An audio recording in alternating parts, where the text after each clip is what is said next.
क्या कभी आपने महसूस किया है कि कुछ लोग बिना किसी बड़ी कोशिश के भी जीवन में चमत्कारी रूप से सफल हो जाते हैं। उनके पास वो करिश्माई ऊर्जा होती है जैसे ब्रह्मांड खुद उनके पक्ष में काम कर रहा हो। वही कुछ लोग पूरी मेहनत करने के बावजूद थक जाते हैं और कहते हैं किस्मत मेरे साथ नहीं है। लेकिन अगर मैं आपसे कहूं कि किस्मत बनाने का भी एक समय होता है, एक ऐसा समय जब पूरा ब्रह्मांड आपके लिए जाग रहा होता है, तो क्या आप विश्वास करेंगे? वो समय है ब्रह्म मुहूर्त, सुबह के 3 बजे से 6 बजे के बीच का वह रहस्यमयी काल जब ईश्वर स्वयं सबसे निकट होता है। आज की इस कहानी में मैं आपको एक ऐसा रहस्य बताने जा रही हूं जो नारद जी, भगवान विष्णु और एक आलसी मनुष्य के बीच घटित हुआ था।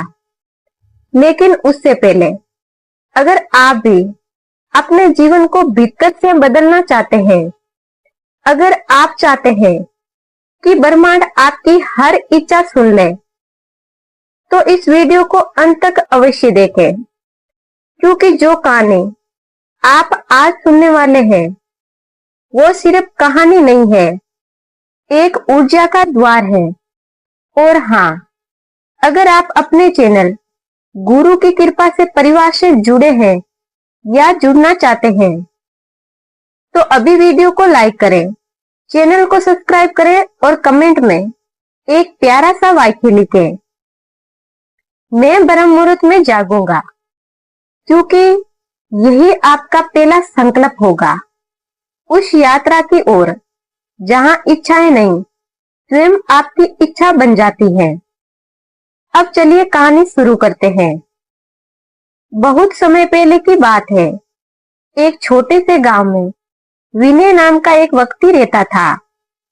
विनय आलसी था, परंतु भीतर कहीं ये जानता था कि वह जीवन में कुछ बड़ा करना चाहता है। उसकी आदत थी देर रात तक सोना, देर से उठना और दिन भर अपने भाग्य को कोसते रहना। कहता भगवान सबको देता है, बस मुझे भूल गया है। गांव वाले उसे समझाते, सुबह उठो, कुछ अच्छा करो, कर्म बदलो। पर वो हंसकर कहता, कर्म बदलने से क्या होगा, किस्मत तो वही रहती है। एक दिन जब उसकी निराशा चरम पर पहुंची, तो उसने रात को आसमान की ओर देखकर कहा, अगर सच में भगवान है तो क्यों मुझे नहीं सुनते। वो थक कर सो गया। उसी रात जब चारों ओर शांति थी, जब आकाश में सिर्फ तारों की टिमटिमाहट थी, उसी समय नारद जी वीणा लेकर विष्णु लोक की ओर जा रहे थे। उनका मन अचानक किसी अनजानी पुकार की ओर खींच गया। उन्होंने सुना, एक आत्मा अपने भाग्य से निराश होकर ब्रह्मांड को पुकार रही है। नारद जी मुस्कुराए। वे विष्णु लोक पहुंचे और बोले, प्रभु, पृथ्वी पर एक मनुष्य है जो आपको पुकारा है। वे कहता है कि आपने उसकी नहीं सुनी। विष्णु जी शांत स्वर में बोले, अरे आत्मा की पुकार हम सुनते हैं नारद, परंतु हर आत्मा जागती नहीं है। नारद जी बोले, क्या मतलब प्रभु, वे तो रोज प्रार्थना करता है।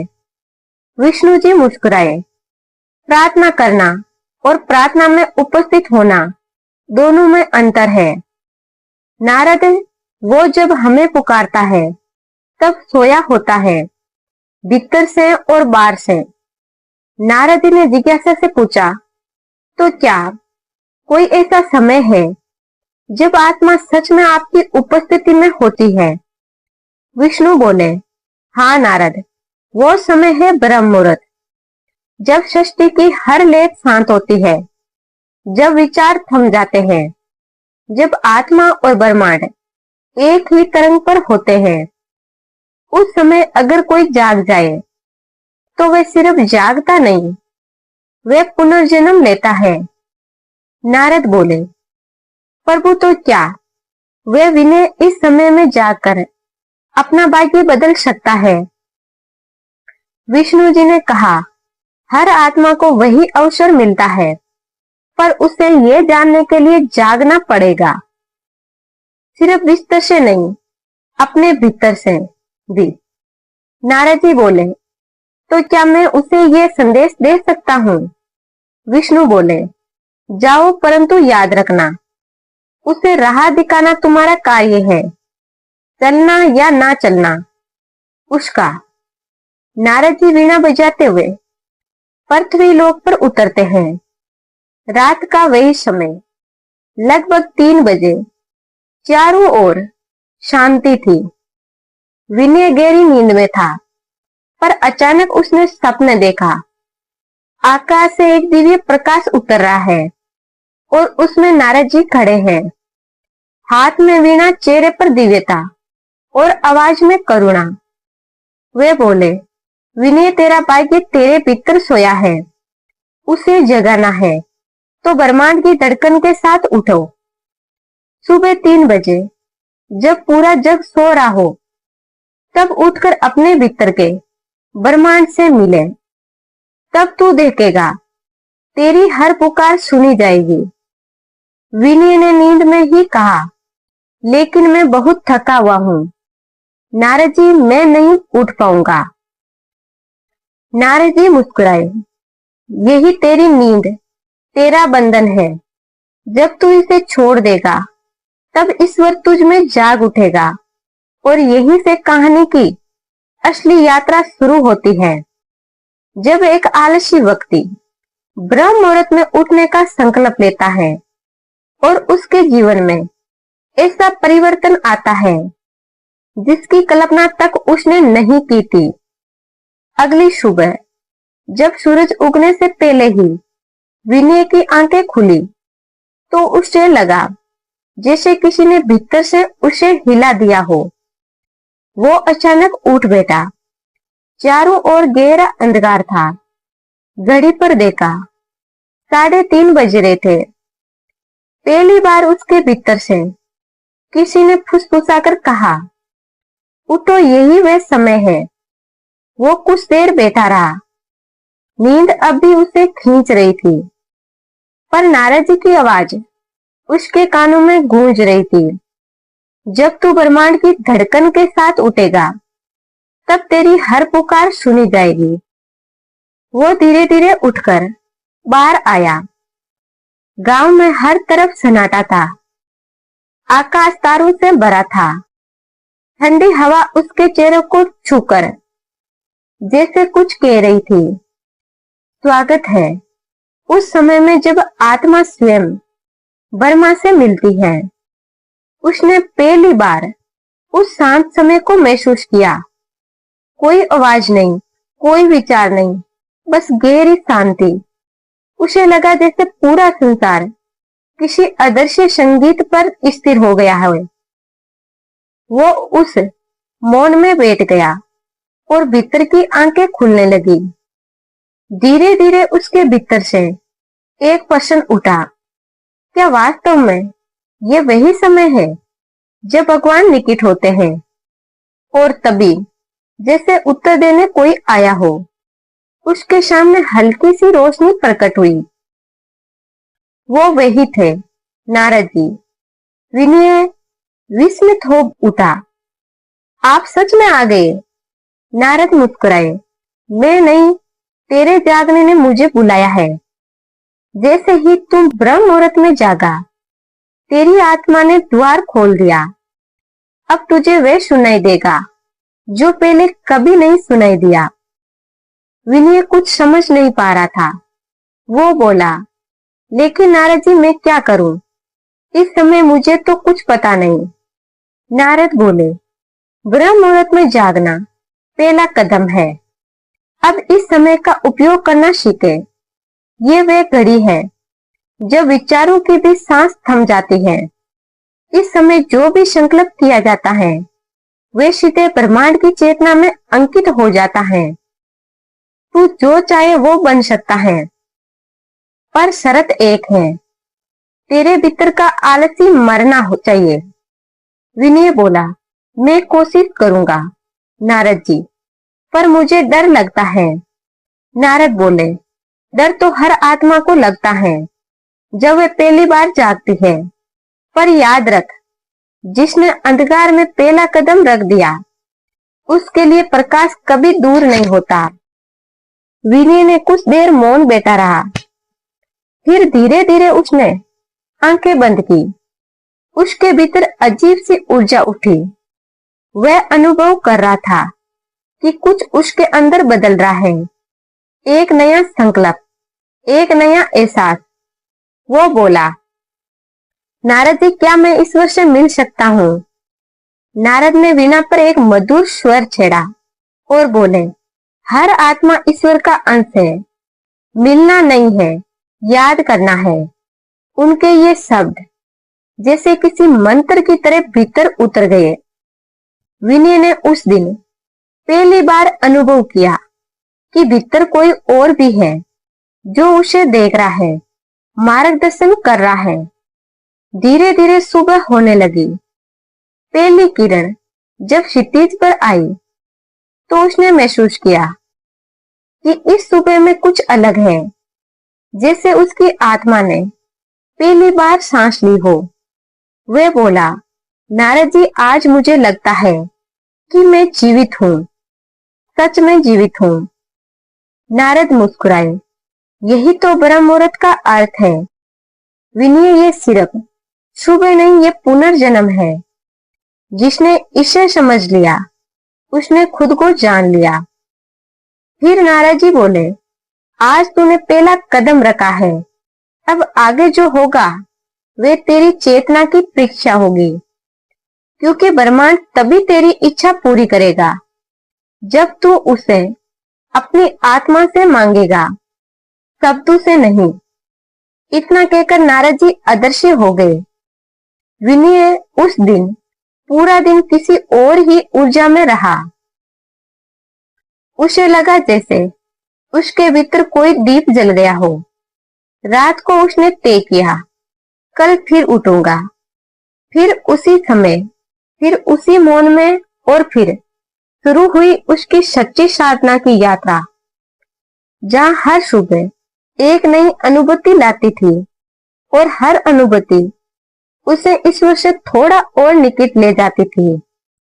तीसरे दिन जब विनय ने आंखें बंद की तो उसने पहली बार अपने भीतर एक रोशनी देखी जो बाहर की नहीं, आत्मा की थी।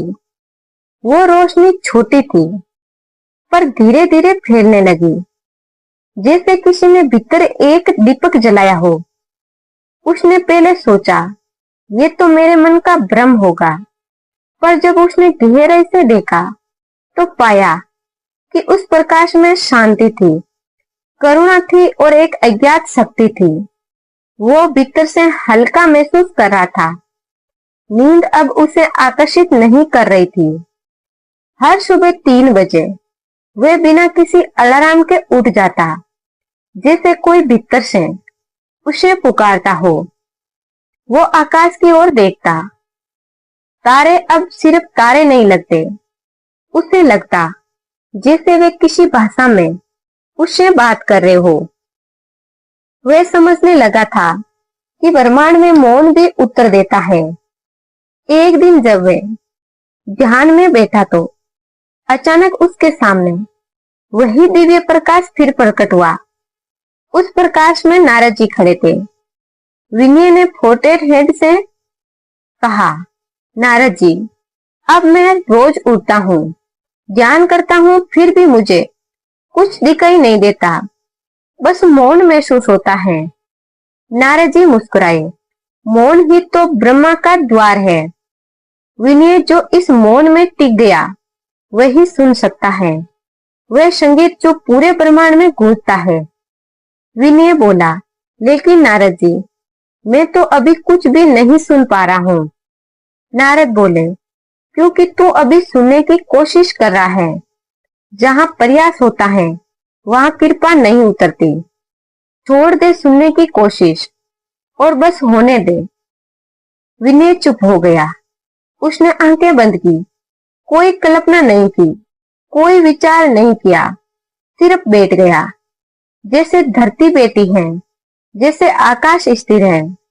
कुछ देर बाद भीतर से एक ऐसी हल्की सी कंपन उठी, जैसे कोई बहुत पुराना वाद्य बज रहा हो। उसने अनुभव किया, वो कंपन बाहर नहीं, उसके भीतर था। धीरे धीरे वे कंपन बढ़ने लगा।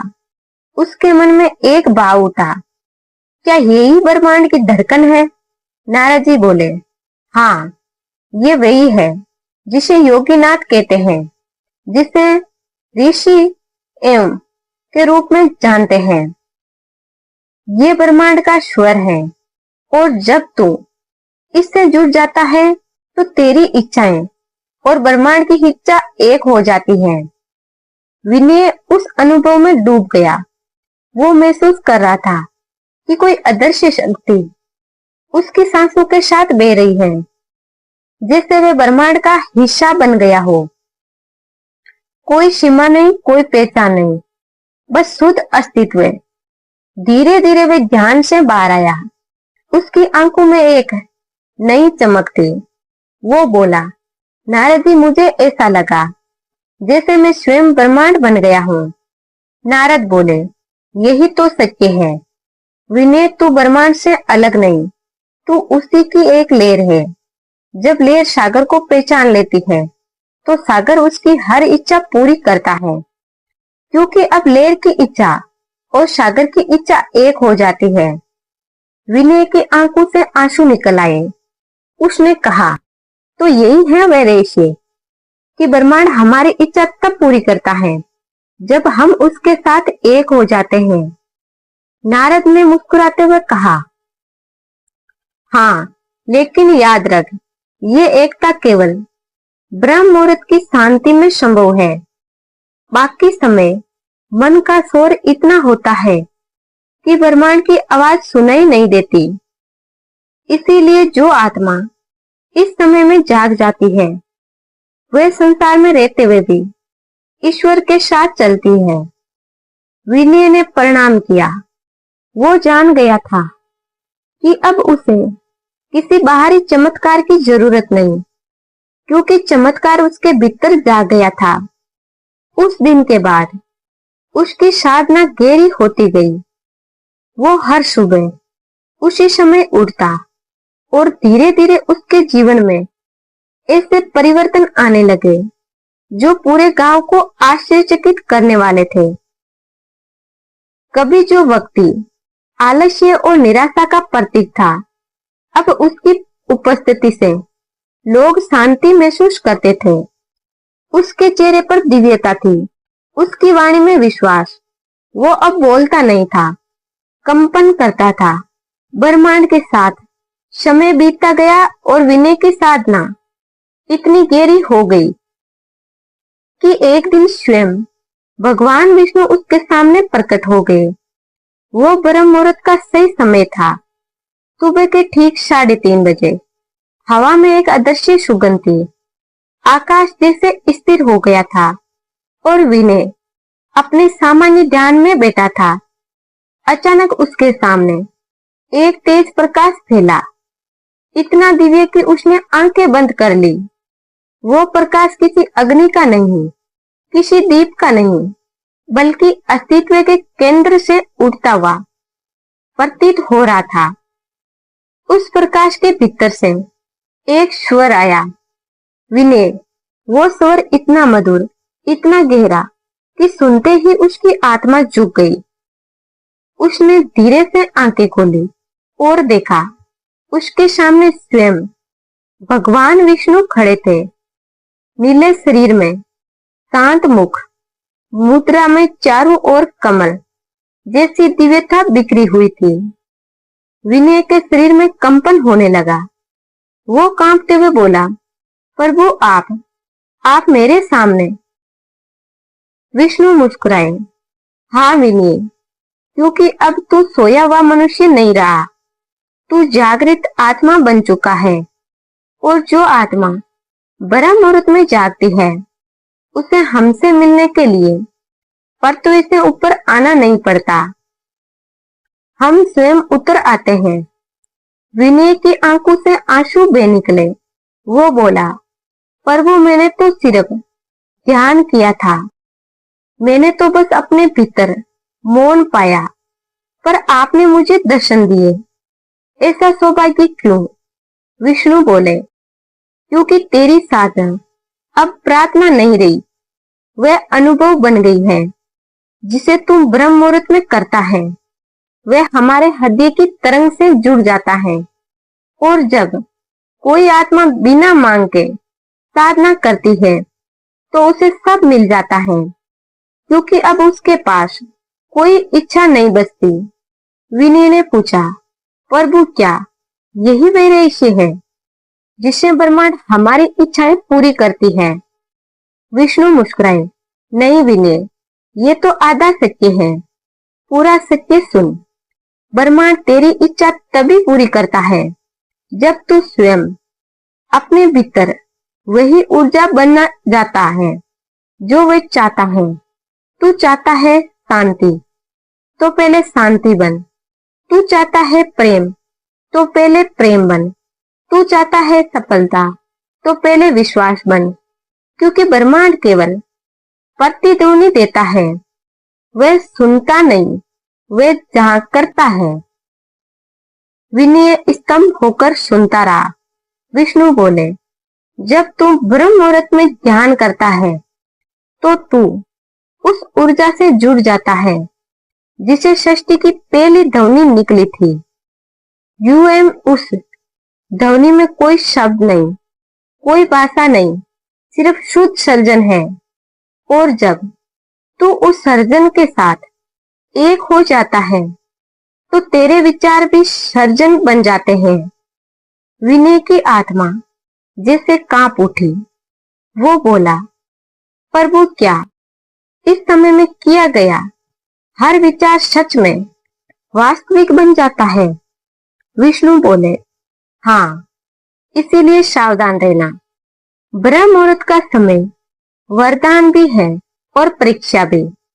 जो नकारात्मक सोचता है, वे भी उसी गति से परिणाम पाता है। इसीलिए यह समय केवल शुद्ध मन के लिए है। यही कारण है कि आरसी इस समय उठकर केवल ध्यान करते थे, क्योंकि वे जानते थे यह वही क्षण है जब आत्मा ब्रह्मांड से सीधे संवाद करती है। विनय का मन मौन हो गया।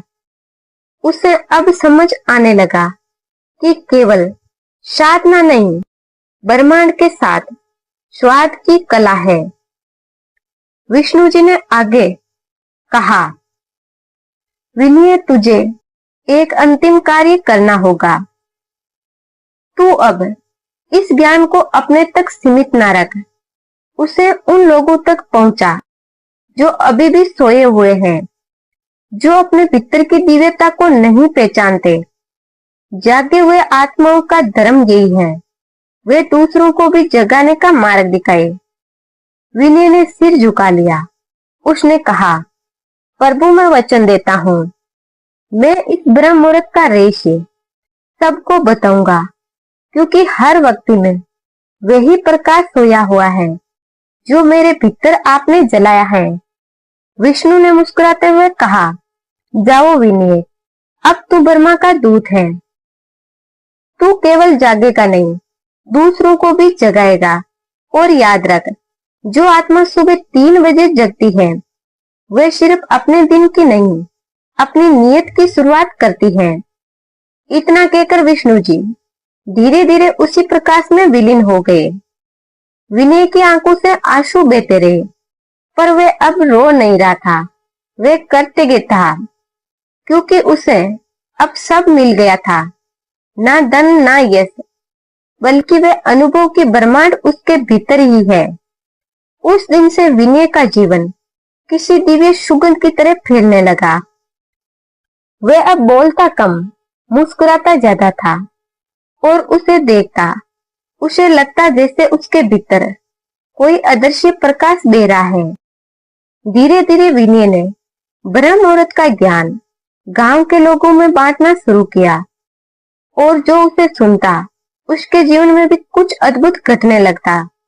गांव में अब सबके बीच चर्चा थी।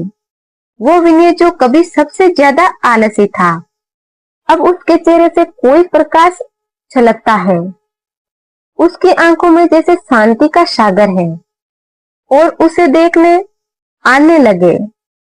कोई कहता वो साधु बन गया, कोई कहता उससे कोई चमत्कार मिला है, लेकिन विनय मुस्कुराता और कहता चमत्कार बाहर नहीं भीतर हुआ है।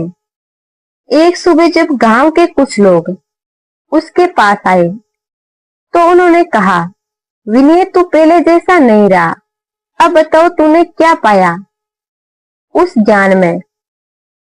विनय ने मुस्कुराते हुए कहा, पाया कुछ नहीं, बस खो दिया अपने आलस्य को, अपने भय को, अपनी शिकायतों को। और जब ये सब चला गया तो भीतर एक ऐसी जगह बची जहां ब्रह्मांड बोलता है। लोग हैरान थे। एक किसान बोला, क्या हम भी ये सुन सकते हैं? विनय बोला, हर आत्मा सुन सकती है, बस उसे सही समय पर जागना होगा। सुबह 3 बजे से 6 बजे के बीच जब ब्रह्मांड की तरंगें सबसे शांत होती हैं। लोगों ने पूछा, लेकिन हम तो मजदूर हैं, किसान हैं, साधक नहीं, क्या हम भी ईश्वर को पा सकते हैं? विनय बोला, ईश्वर किसी का अधिकार नहीं छीनता, वो केवल उसी के पास आता है जो उसे पुकारता है। और पुकार शब्दों से नहीं, मौन से होती है।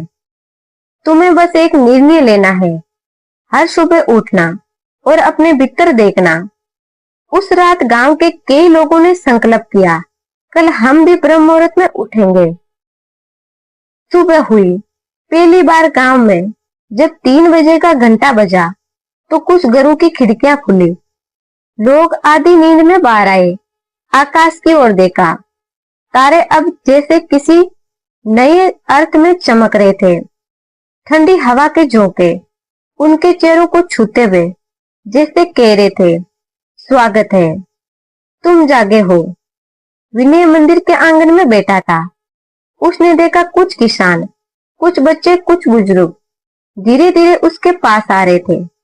वो मुस्कुराया और बोला, अब बैठो, आंखें बंद करो, कुछ मत सोचो, बस अपने भीतर की आवाज सुनो।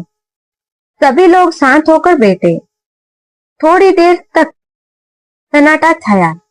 फिर कुछ लोगों के चेहरे पर मुस्कान आई, कुछ की आंखों से आंसू निकले और कुछ ने बस एक अनजानी हलचल अपने भीतर महसूस की।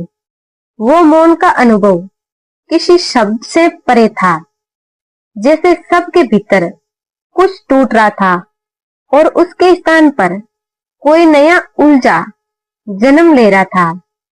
उस ज्ञान के बाद जब सबने आंखें खोली तो गांव का वातावरण कुछ और ही था। पक्षी ज्यादा मधुर गा रहे थे, हवा में हल्का बन था। सब एक दूसरे को देख रहे थे और कोई कुछ कह नहीं पा रहा था, बस इतना समझ रहे थे, कुछ हुआ है और वो सुंदर है। धीरे धीरे ये साधना गांव की परंपरा बन गई। हर दिन सुबह 3 बजे मंदिर की घंटी बजती और गांव वाले एक साथ उठकर ध्यान में बैठ जाते। जो गांव पहले झगड़ों और शिकायतों से भरा था, अब वहां शांति थी, सहयोग था और अपनापन था। एक बार एक व्यापारी गांव में आया। उसने पूछा, यहाँ कौन सा चमत्कार हुआ है? लोग इतने शांत, इतने संतुष्ट कैसे?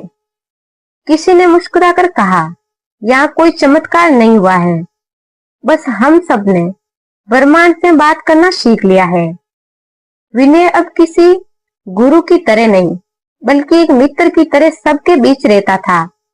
कहता, मैं कोई साधु नहीं, बस एक व्यक्ति हूँ जिसने अपनी नींद तोड़ी और भीतर का सूरज देखकर हर आत्मा के भीतर एक विनय सोया होता है। जो ब्रह्म मुहूर्त की पुकार सुनने का इंतजार करता है। जब हम भीतर के आलस को त्याग कर उस मौन में उतरते हैं, तभी सच्चा परिवर्तन शुरू होता है। ब्रह्मांड कोई बाहरी शक्ति नहीं, वह हमारे भीतर की प्रतिध्वनि है। जो स्वयं को पहचान लेता है, उसके लिए किस्मत नहीं, चेतना काम करती है। उठो, जागो और अपने भीतर के ब्रह्मा से मिलो, क्योंकि वही तुम्हारा सच्चा प्रभात है। लास्ट में बस इतना ही कहना चाहूंगी, यदि आप इस कहानी से आप थोड़ा सा भी प्रभावित हुए हैं, तो इस वीडियो को अपने जीवन का हिस्सा बनाएं। वीडियो को यहाँ तक देखने के लिए आपका बहुत बहुत धन्यवाद। आप सब पर हरि विष्णु और माता लक्ष्मी की कृपा सदा बनी रहे। जय श्री राम।